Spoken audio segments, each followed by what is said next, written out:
ओम नमः शिवाय। हर हर महादेव। आप सुन रहे हैं पौराणिक अमृतवाणी द्वारा प्रसारित शिव महापुराण कथा। कथा को सुनने के लिए चैनल को लाइक शेयर सब्सक्राइब करें। आगे की कथा प्रारंभ करते हैं। 68वां अध्याय। युद्ध में शिवगणों से पराजित हो देवताओं का पलायन। इंद्र आदि के पूछने पर बृहस्पति का रुद्रदेव की अजेयता बताना। वीरभद्र का देवताओं को युद्ध के लिए ललकारना। श्री विष्णु और वीरभद्र की बातचीत। ब्रह्मा जी बोले, उस समय आत्मवाद में रत विष्णु पर हंसते हुए इंद्र हाथ में गदा धारण कर देवताओं को साथ लेकर वीरभद्र से युद्ध करने के लिए तत्पर हो गए। उस समय इंद्र हाथी पर सवार हो गए, अग्नि भेड़ पर सवार हो गए, यम भैंसे पर चढ़ गए और निश्चिति प्रेत पर सवार हो गए।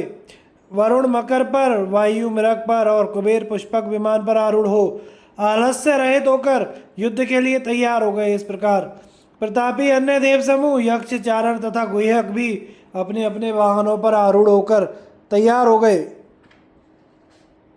उन देवताओं के उद्योग को देखकर रक्त से सने हुए मुख वाले वे दक्ष अपनी पत्नी के साथ उनके पास जाकर कहने लगे। दक्ष बोले, हे देवगणों, मैंने आप लोगों के ही बल से इस यज्ञ का प्रारंभ किया है, क्योंकि महातेजस्वी आप लोग ही सत्कर्म की सिद्धि के लिए प्रमाण है। ब्रह्मा जी बोले, दक्ष के उस वचन को सुनकर इंद्र आदि सभी देवगण युद्ध के लिए तैयार हो निकल पड़े। तदनंतर समस्त देवगण तथा इंद्र आदि लोकपाल शिव जी की माया से मोहित होकर अपनी अपनी सेनाओं को साथ लेकर युद्ध करने लगे। उस समय देवताओं तथा शिवगणों में महान युद्ध होने लगा। वे तीखे तोमर तथा बाणों से परस्पर युद्ध करने लगे। उस युद्ध महोत्सव में शंख तथा भेरियां बजने लगी। बड़ी बड़ी दुंदुभियां, नगाड़े तथा डंडे आदि बजने लगे। उस महान शब्द से उत्साह में भरे हुए समस्त देवगण लोकपालों को साथ लेकर उन शिवगणों को मारने लगे। हे मुनिश्रेष्ठ, इंद्र आदि देवताओं एवं लोकपालों ने भृगु के मंत्र बल के प्रभाव से शिव जी के गणों को परामुख कर दिया। उस समय याज्ञिक भृगु जी ने दीक्षा ग्रहण किए हुए दक्ष के तथा देवताओं के संतोष हेतु और यज्ञ की निर्विघ्न समाप्ति के लिए उन शिव गणों का उच्चाटन कर दिया। इस प्रकार अपने गणों को पराजित देखकर वीरभद्र क्रोध में भर उठे और भूत प्रेत तथा पिशाचों को पीछे करके वे महाबली वीरभद्र बैल पर सवार सभी शिवगणों को आगे करके स्वयं त्रिशूल लेकर देवताओं को गिराने लगे। सभी शिवगणों ने भी त्रिशूल के प्रहारों से शीघ्रतापूर्वक देवताओं, यक्षों, साध्य गणों, गुह्यकों तथा चारणों को मार डाला। गणों ने तलवारों से कुछ देवताओं के दो टुकड़े कर दिए, कुछ को मुदगरों से पीट डाला, कुछ को घायल कर दिया। इस प्रकार सभी देवता पराजित होकर भाग चले और एक दूसरे को रणभूमि में छोड़कर देवलोक को चले गए। उस अत्यंत भयानक युद्ध में महाबली इंद्र आदि लोकपाली धैर्य धारण करके उत्साहित होकर खड़े रहे। उस समय इंद्र आदि समस्त देवता एकत्र होकर विनय भाव से युक्त हो उस युद्ध स्थल में बृहस्पति जी से पूछने लगे। लोकपाल बोले, हे गुरु, हे बृहस्पति, हे तात, हे महाप्राज्ञ, हे दयानिधे, शीघ्र ही बताइए। हम लोग यह पूछते हैं कि हमारी विजय किस प्रकार होगी। ब्रह्मा जी बोले, उनकी यह बात सुनकर उपायों को जानने वाले बृहस्पति शंभु का स्मरण करके ज्ञान दुर्बल महेंद्र से कहने लगे। बृहस्पति बोले, हे इंद्र, भगवान विष्णु ने पहले जो कहा था वह सब आज घटित हो गया। मैं उसी बात को कह रहा हूँ, सावधानी पूर्वक सुनिए। समस्त कर्मों का फल देने वाला जो कोई ईश्वर है वे भी अपने कर्ता शिव का भजन करते हैं। वे अपने कर्ता के प्रभु नहीं है, ना मंत्र, ना औषधियाँ, ना समस्त आभिचारिक कर्म, ना लौकिक पुरुष, ना कर्म, ना वेद, ना पूर्व मीमांसा, ना उत्तर मीमांसा, ना अनेक वेदों से युक्त अन्य अन्य शास्त्री ईश्वर को जानने में समर्थ होते हैं। ऐसा प्राचीन विद्वान कहते हैं। अनन्य शरण भक्तों को छोड़कर दूसरे लोग संपूर्ण वेदों का 10,000 बार स्वाध्याय करके भी महेश्वर को भलीभांति नहीं जान सकते। यह महाश्रुति है। भगवान सदाशिव के अनुग्रह से ही सर्वथा शांत, निर्विकार एवं उत्तम दृष्टि से उनको जाना जा सकता है। तब भी हे सुरेश्वर, उचित अनुचित कार्य के निर्णय में सबके कल्याण के लिए सिद्धि के उत्तम अंश का प्रतिपादन करूंगा। आप उसे सुनिए। हे इंद्र, आप लोकपालों के साथ नादान बनकर इस समय दक्ष यज्ञ में आ गए, किंतु आप कौन सा पराक्रम करेंगे। भगवान रुद्र के सहायक ये गण अत्यंत कुपित होकर यज्ञ में विघ्न डालने के लिए आए हैं। ये अवश्य ही उसे करेंगे। मैं यह सत्य सत्य कह रहा हूँ। इस यज्ञ में विघ्न निवारण के लिए वस्तुतः किसी के पास भी सर्वथा कोई उपाय नहीं है। ब्रह्मा जी बोले, बृहस्पति की इस बात को सुनकर स्वर्ग में रहने वाले इंद्र सहित वे समस्त लोकपाल चिंता में पड़ गए। तब महावीर गणों से घिरे हुए वीरभद्र मनी मन भगवान शंकर का स्मरण करके इंद्र आदि लोकपालों से कहने लगे। वीरभद्र बोले, आप लोग मूर्खता के कारण ही इस यज्ञ में अपना अपना भाग लेने के लिए आए हैं, अतः मेरे समीप आइए, मैं आप लोगों को यज्ञ का फल देता हूँ। हे शक्र, हे अग्नि, हे सूर्य, हे चंद्र, हे कुबेर, हे यम, हे वरुण, हे वायु, हे निश्चते, हे शेष, हे बुद्धिमान देव तथा राक्षसगण, आप लोग इधर आइए, मैं आप लोगों को तृप्त करने के लिए इसका फल प्रदान करूंगा। ब्रह्मा जी बोले, इस प्रकार कहकर गणों में श्रेष्ठ वीरभद्र ने क्रोध में भरकर तीक्ष्ण बाणों से उन सभी देवताओं को शीघ्र ही घायल कर दिया। उन बाणों से घायल होकर इंद्र आदि वे समस्त सुरेश्वर भागकर दसों दिशाओं में चले गए। लोकपालों के चले जाने पर और देवताओं के भाग जाने पर वीरभद्र गणों के साथ यज्ञशाला के समीप पहुंचे। उस समय वहां उपस्थित समस्त ऋषि अत्यंत भयभीत होकर रमापति श्री हरि से रक्षा की प्रार्थना करने लगे। ऋषिगण बोले, हे देवदेव, हे रमानाथ, हे सर्वेश्वर, हे महाप्रभु, दक्ष के यज्ञ की रक्षा कीजिए। आप यज्ञ स्वरूप है, इसमें संशय नहीं। आप ही यज्ञ करने वाले यज्ञ रूप, यज्ञ के अंग और यज्ञ के रक्षक हैं, अतः यज्ञ की रक्षा कीजिए। आपके अतिरिक्त कोई दूसरा रक्षक नहीं है। ब्रह्मा जी बोले, हे नारद, उन ऋषियों के इस वचन को सुनकर भगवान विष्णु वीरभद्र के साथ युद्ध करने के लिए उद्यत हो गए। महाबली चतुर्भुज भगवान विष्णु हाथों में चक्र आदि आयु धारण कर सम्यक सावधान होकर देवताओं के साथ यज्ञ मंडप से बाहर निकले। अनेक गणों से समन्वित तथा हाथ में त्रिशूल धारण किए वीरभद्र ने महाप्रभु विष्णु को युद्ध के लिए तैयार देखा। उन्हें देखते ही वीरभद्र टेढ़ी भावों से युक्त मुखमंडल वाले हो गए, जैसे पापी को देखकर यमराज और हाथी को देखकर सिंह हो जाता है। उसी प्रकार श्री हरि को युद्ध के लिए उद्यत देखकर वीरगणों से घिरे हुए शत्रुनाशक वीरभद्र कुपित होकर शीघ्रता से कहने लगे। वीरभद्र बोले, हे हरे, आपने आज शिवजी के शपथ की अवहेलना क्यों की और आपके मन में घमंड क्यों हो गया है? क्या आप शिवजी के शपथ का उल्लंघन करने की शक्ति है? आप कौन हैं? तीनों लोकों में आपका रक्षक कौन है? यहाँ किस लिए आए हैं, इसे हम नहीं जान पा रहे हैं। आप दक्ष के यज्ञ रक्षक क्यों बन गए हैं, इसे बताइए। इस यज्ञ में सती ने जो किया उसे क्या आपने नहीं देखा, और दधीची ने जो कहा उसे क्या आपने नहीं सुना? आप दक्ष के इस यज्ञ में अवदान यज्ञ भाग प्राप्त करने के लिए आए हुए हैं। हे महाभाव, मैं शीघ्र ही आपको अवदान देता हूँ। हे हरे, मैं त्रिशूल से आपका वक्षस्थल विदीर्ण करूँगा। आपका कौन रक्षक है, वह मेरे समक्ष आए। मैं आपको पृथ्वी पर धराशायी करूँगा, अग्नि से जला दूंगा और पुनः दग्ध हुए आपको पीस डालूंगा।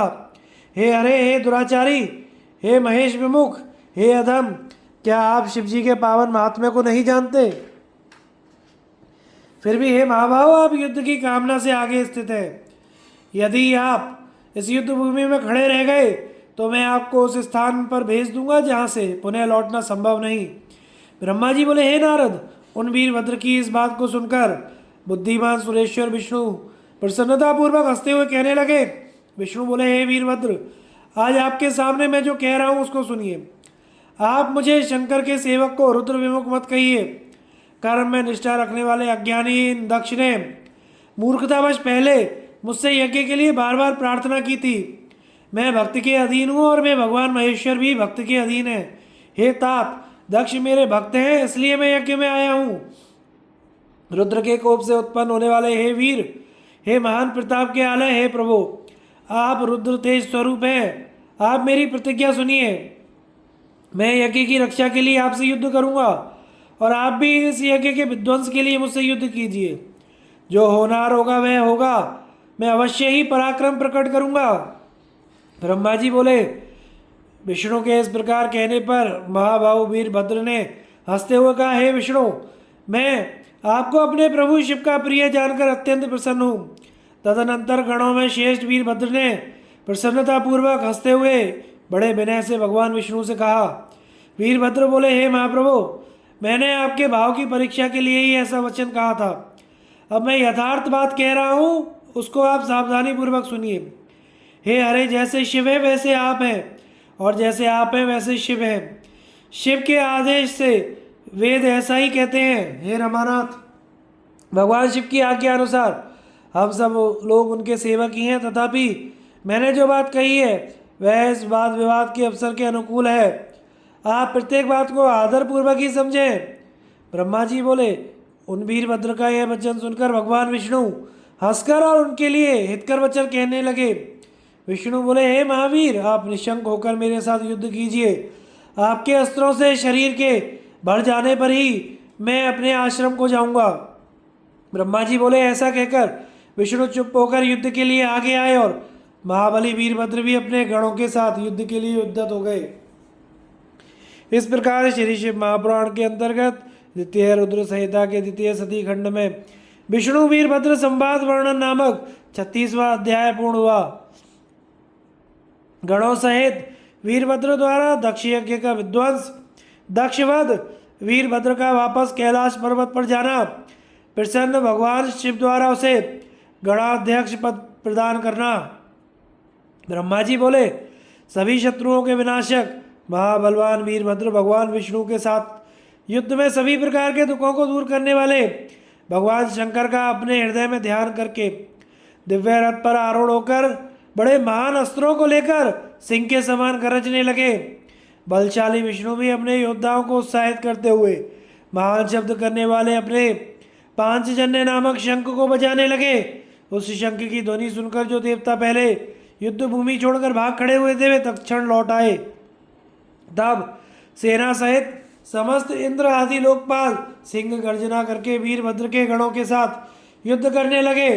उस समय सिंहनाद करते हुए गणों एवं लोकपालों के बीच भयंकर घनघोर द्वंद्व युद्ध छिड़ गया।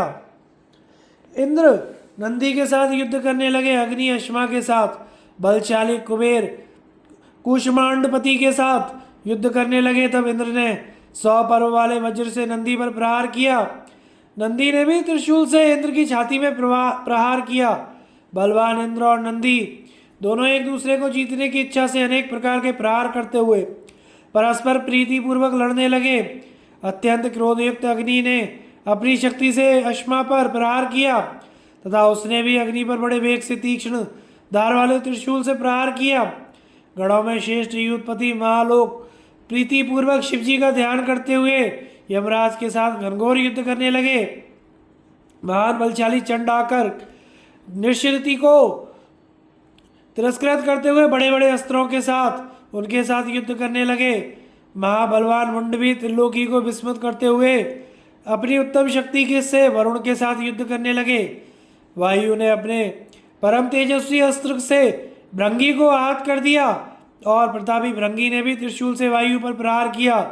वीर कुष्मांडपति ने पहुंचकर हृदय में आदरपूर्वक शिवजी का ध्यान करके कुबेर के साथ युद्ध करना प्रारंभ किया। महान भैरवीपति योगिनियों के समूह को साथ लेकर समस्त देवताओं को विदीर्ण करके विचित्र रूप से उनका रक्त पीने लगे। क्षेत्रपाल श्रेष्ठ देवताओं का भक्षण करने लगे और काली भी उन देवताओं को विदीर्ण कर रक्त पीने लगी। तब शत्रुओं का संहार करने वाले भगवान विष्णु उनके साथ युद्ध करने लगे। उन्होंने 10 दिशाओं को दग्ध करते हुए वेग पूर्वक अपना चक्र फेंका।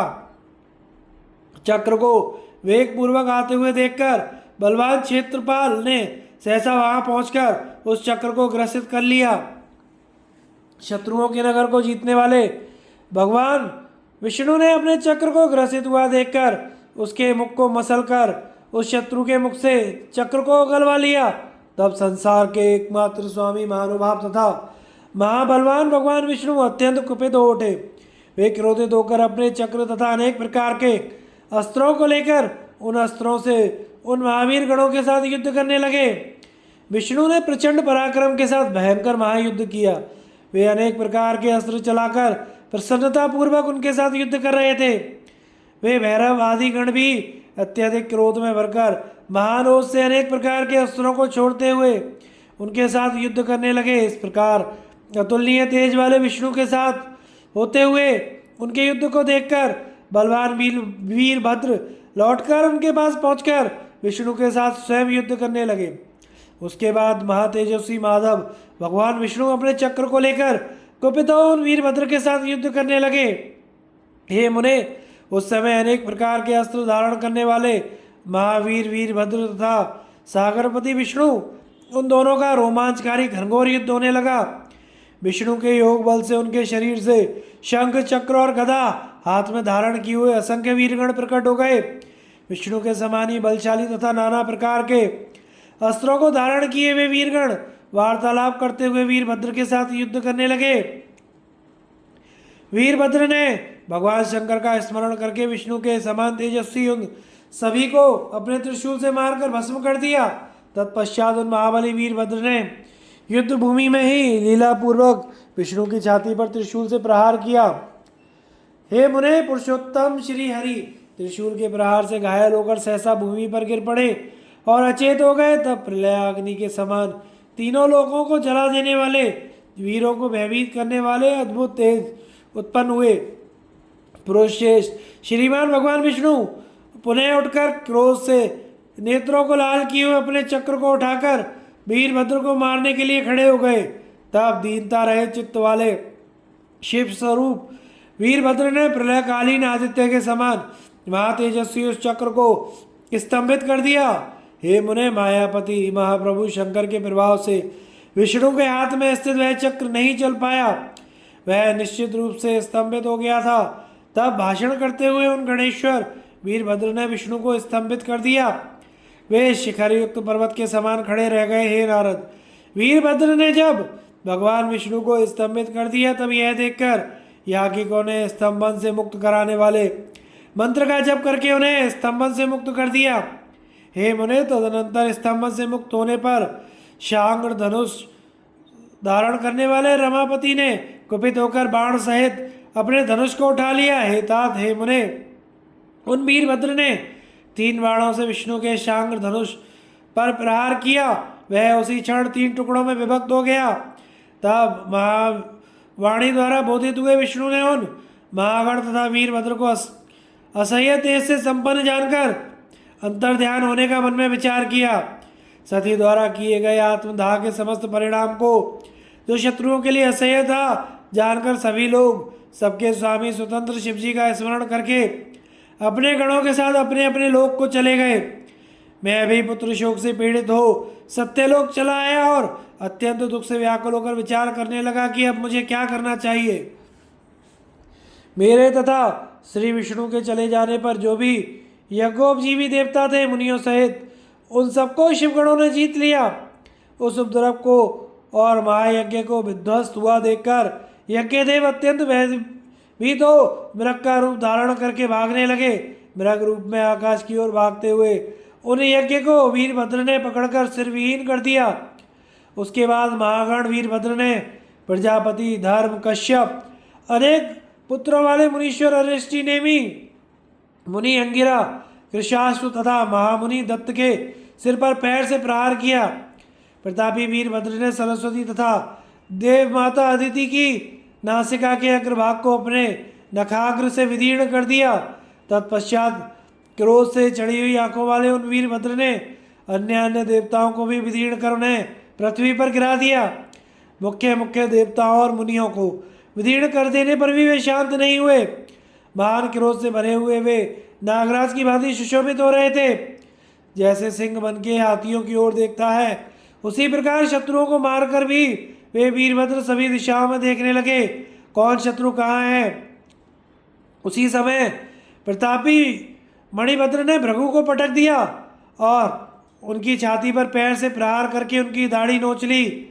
चंड ने बड़े वेग से पूषा के दांत उखाड़ लिए, जो पूर्व काल में महादेव जी को दक्ष द्वारा शाप दिए जाने पर दांत दिखा कर हंस रहा था।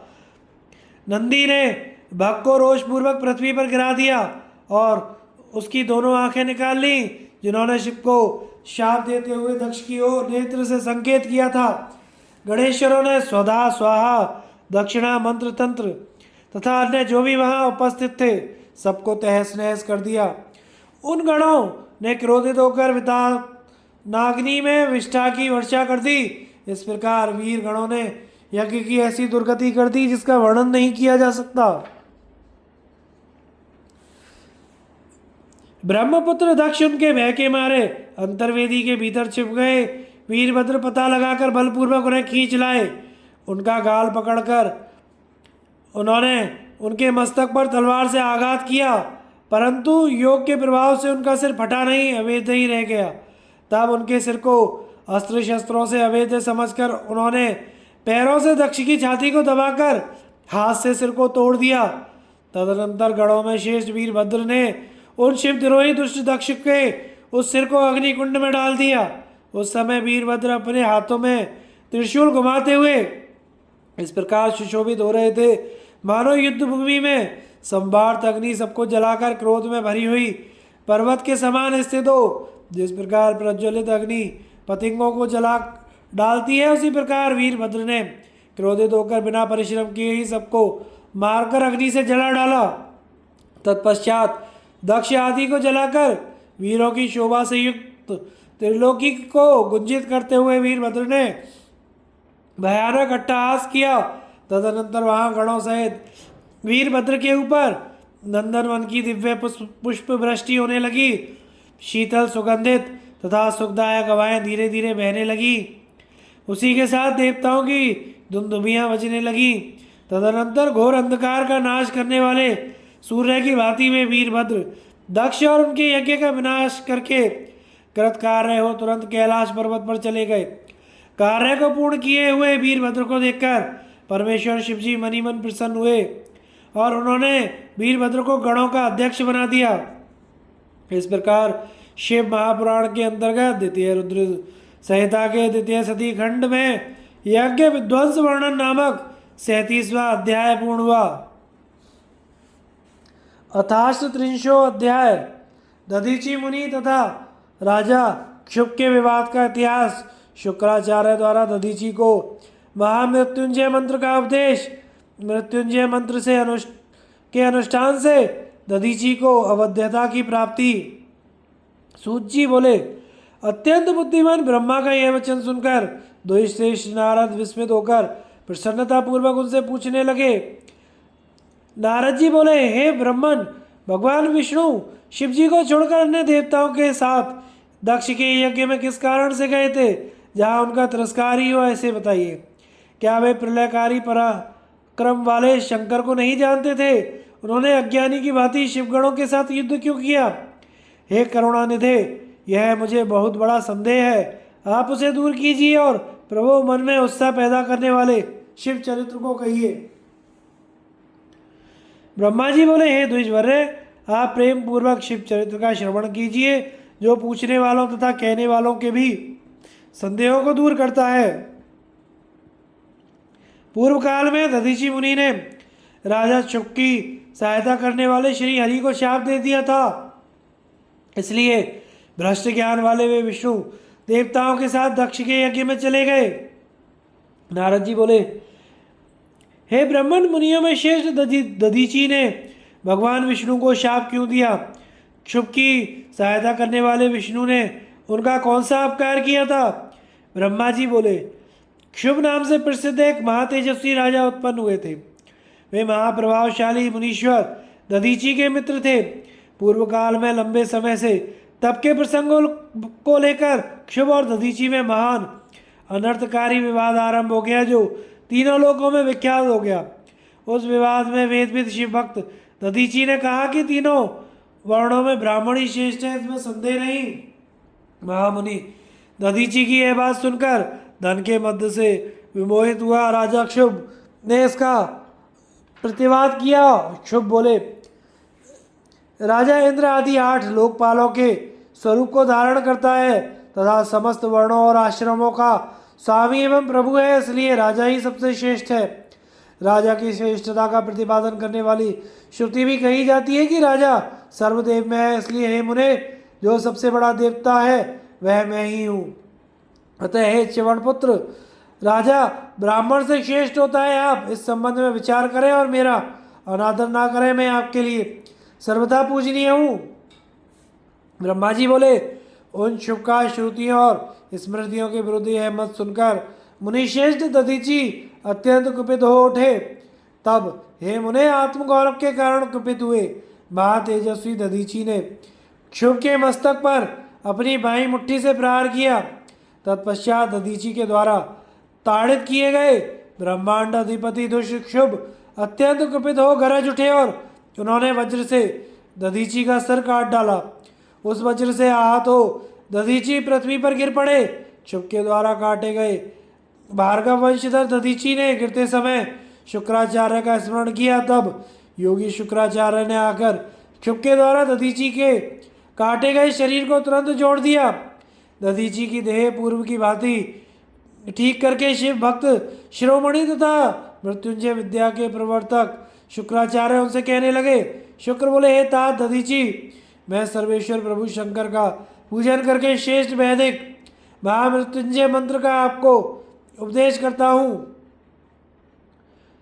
त्र्यंबकम यजामहे, हम त्रिलोकी के पिता, तीन नेत्रों वाले तीनों मंडलों सूर्य सोम तथा अग्नि के पिता तथा तीनों गुणों वाले सत्व रज तम के स्वामी महेश्वर का पूजन करते हैं,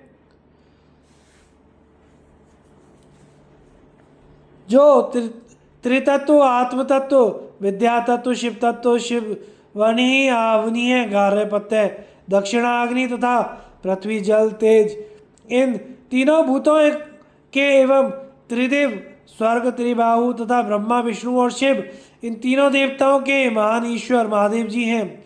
सुगंधिम पुष्टिवर्धनम महामृत्युंजय मंत्र का यह है द्वितीय चरण है। जैसे फूलों में उत्तम गंध होती है, उसी प्रकार वे भगवान शिव संपूर्ण भूतों में, तीनों गुणों में, समस्त कृत्यों में, इंद्रियों में, अन्य देवों में तथा गणों में उनके प्रकाश सारभूत आत्मा के रूप में व्याप्त है।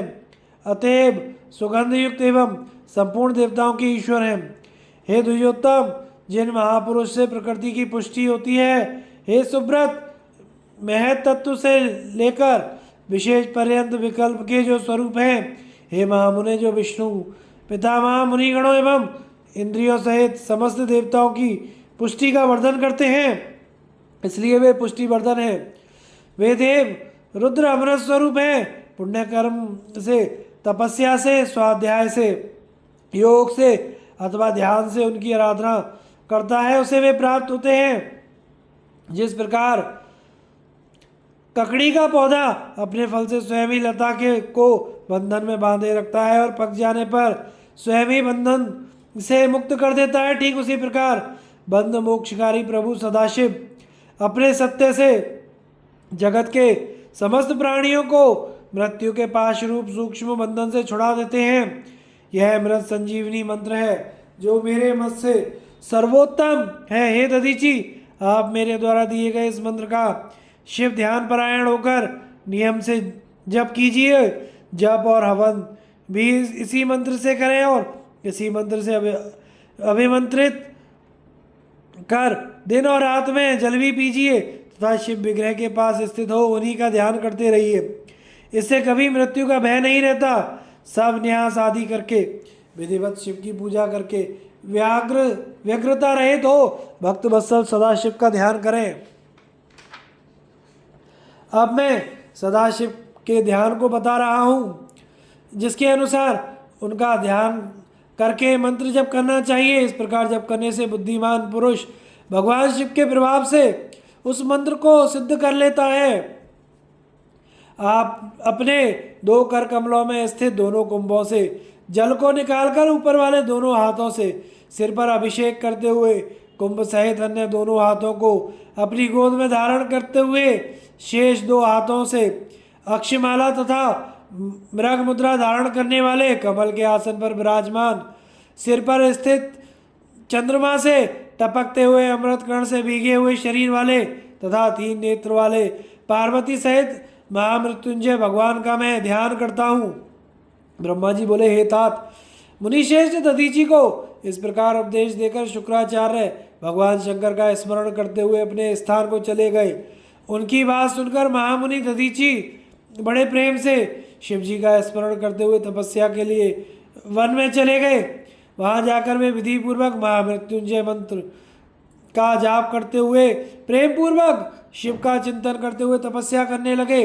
दीर्घ काल तक उस महामृत्युंजय मंत्र का जप करके तपस्या द्वारा शंकर की आराधना करके उन्होंने शिव को प्रसन्न कर लिया।